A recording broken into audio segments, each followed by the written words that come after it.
There are villains who carry swords, and then there are villains who carry pens.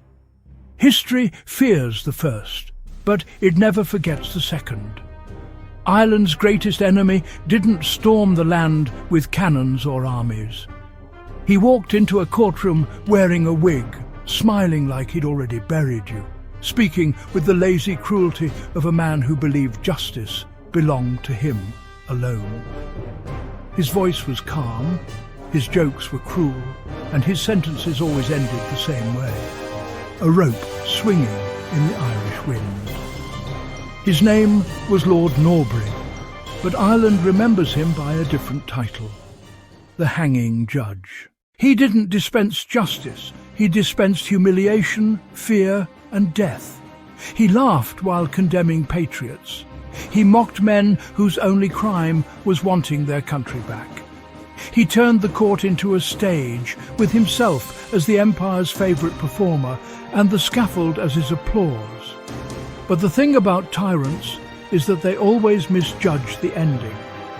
Norbury believed terror would silence a nation. Instead, it immortalised it. He was born John Toler into the luxury of the Anglo-Irish elite, raised in a world where law served the powerful and the powerless were expected to bow without question. He grew up believing superiority was his birthright. He entered the legal world not to seek truth, but to perform dominance. He taunted opponents, insulted defendants, and used sarcasm as a weapon. His rise was not due to brilliance, but to shameless obedience. The British Crown saw what it needed: a man with no conscience and no hesitation. Ireland was restless, rebellion simmering beneath its skin. London didn't want fairness. It wanted someone willing to turn the law into a whip. Norbury was perfect for that role. The Ireland he stepped into was a nation choking under the weight of injustice. Catholic citizens lived like strangers in their own land, stripped of rights and opportunity. The ideas of revolution drifting in from France ignited hope, and soon the united Irishmen rose with the dream of a free Ireland. The Crown responded with violence: raids, burnings, floggings, mass arrests. When the 1798 rebellion erupted, the British wanted vengeance, not truth. They needed a judge who could terrify the survivors. Norbury stepped forward like a man eager for the spotlight. His courtroom quickly became a factory of death. Trials were held fast, evidence thin, verdicts predetermined. He cut defendants off mid-sentence, sneered at their pleas, and treated their fear as entertainment. Witnesses were mocked, lawyers belittled, families humiliated. He didn't simply deliver rulings, he delivered performances.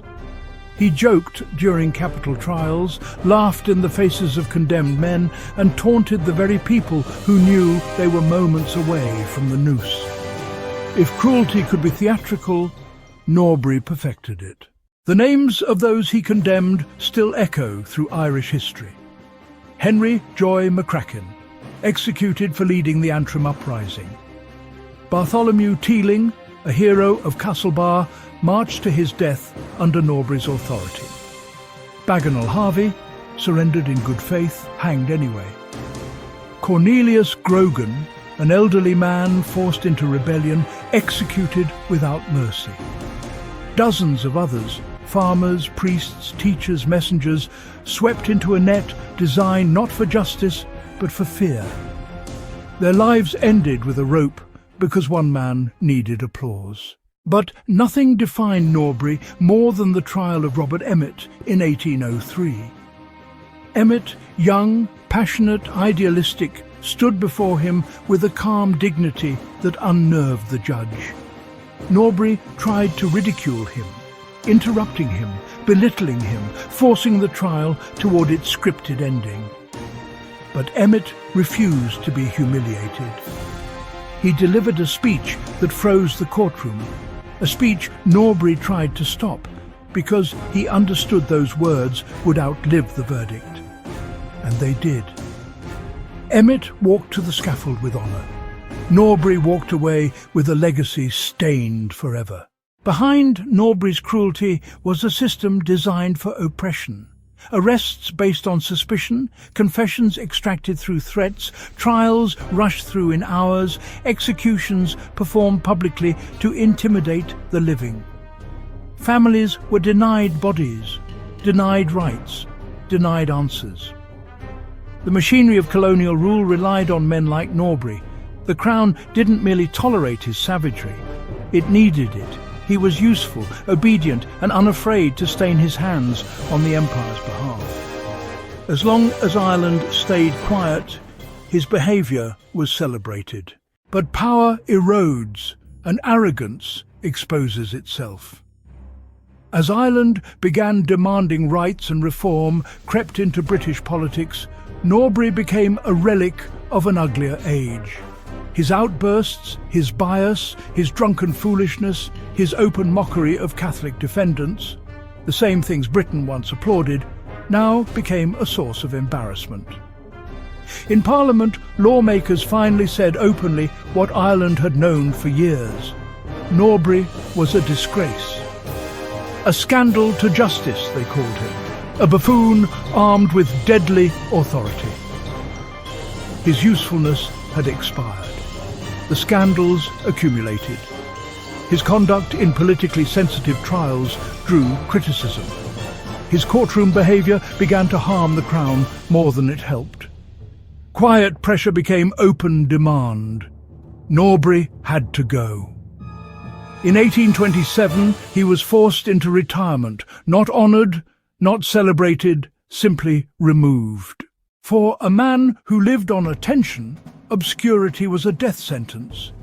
He spent his final years drifting from relevance, boasting about past glories no one cared about, clinging to a legacy that had already decayed. He died in 1831, not with fanfare, but with indifference. The country he tormented did not mourn him. Even the empire he served barely acknowledged his passing. But death did not soften his memory. Ireland remembered everything. The jokes, the mockery, the cruelty, the blood. Poets cursed him. Songs mocked him. His name became shorthand for injustice, the embodiment of British arrogance. He wanted to be feared. Instead, he was ridiculed. He wanted to be respected. Instead, he became a symbol of everything rotten in colonial rule.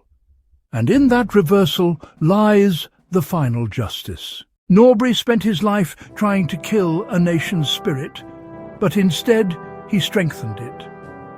The men he executed became martyrs. Their stories fueled future uprisings. Their sacrifice ignited nationalism.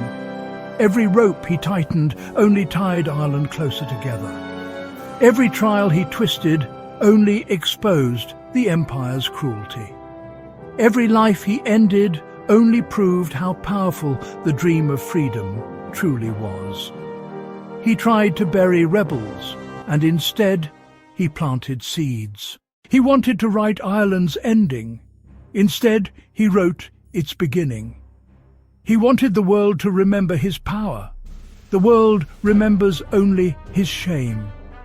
The hanging judge thought he could silence a nation.